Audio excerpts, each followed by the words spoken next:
Hey guys, so today I'm going to be doing an analysis of the shower scene from Psycho.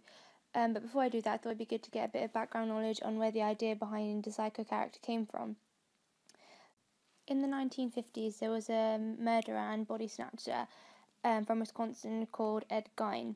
And he's the main character who's inspired a lot of filmmakers. So basically, he robbed graves and turned the body parts of people into household objects, such as belts, lampshades, bowls, and loads of other horrific items found by authorities in his house. And I'll put a link in the description for that list.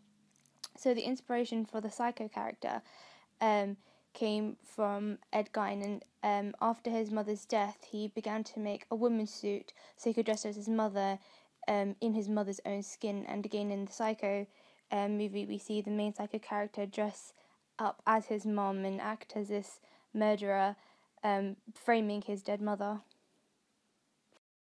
So today I'm going to do an analysis of Psycho, in particular the shower scene. So without further ado, here we go. The scene kicks off with our main character Marion closing the door to the bathroom as the camera tracks her movements and takes her into the shower. There is then a mid-shot of her in the shower, so it's as if we're standing with Marion, making the scene more intimate. So towards this point, we've got an idea of what the bathroom looks like. So it's in black and white. We can tell that all the colours used are fairly light. So what it looks like is the shower curtains are white, the tiles are white.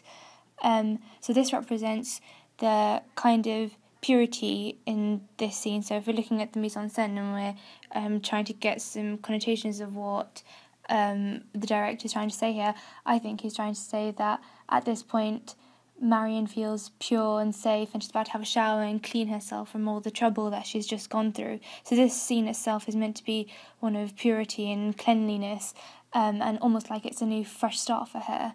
Little does she know what's about to happen is the complete opposite. The shower then turns on, so we get the sound of water being created, and this again creates a calm atmosphere, and one that we can all associate with and relate to. We can relate it to a feeling of relaxation.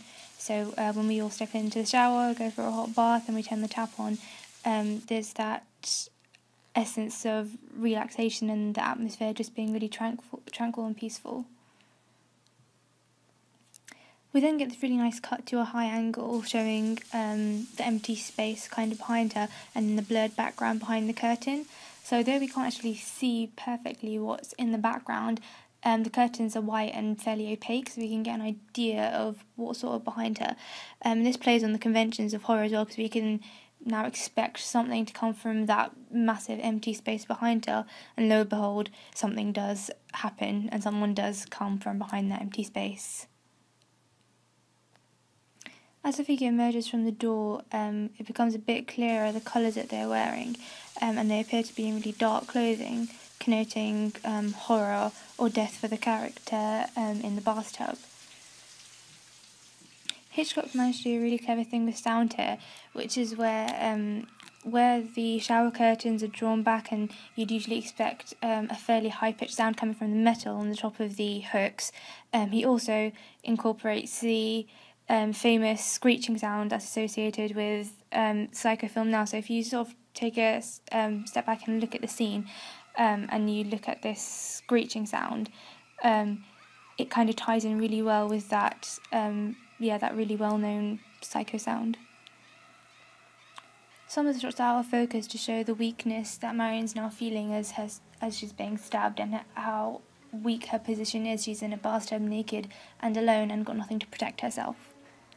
There's a tilt used to show Marion's movements as she falls down the bathtub and loses complete control of herself as she gets weaker, and the soul is slowly being drained out of her.